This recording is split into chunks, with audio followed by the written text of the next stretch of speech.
আসসালামু আলাইকুম বন্ধুরা, আজ জানব ফারাই, হানাফি, শাফেই, মালিকি, হাম্বলি এগুলো কি হাদিসে আছে?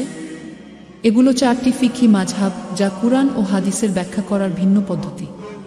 তবে ফারাই নামে কোনো মাযহাব হাদিসে পাওয়া যায় না।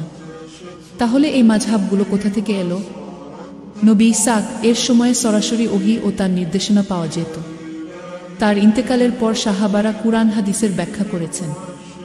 এরপর চারজন মহান ইমাম কুরআন হাদিস সংরক্ষণ করে চারটি মাযহাবের ভিত্তি তৈরি করেন। চার মাযহাব ও তাদের প্রতিষ্ঠাতা: ১. হানাফি মাযহাব, ইমাম আবু হানিফা রহ। ২. মালিকি মাযহাব, ইমাম মালিক রহ। ৩. শাফেঈ মাযহাব, ইমাম আশশাফেঈ রহ। ৪.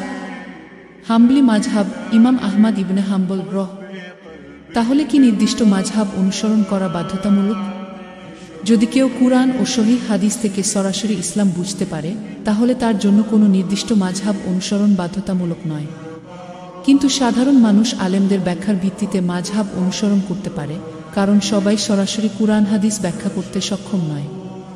নবী ইসহাক বলেছেন, আমার উম্মত কখনো গোমরাহির উপর একমত হবে না, তাই তোমরা জামাতের সঙ্গে থাকো।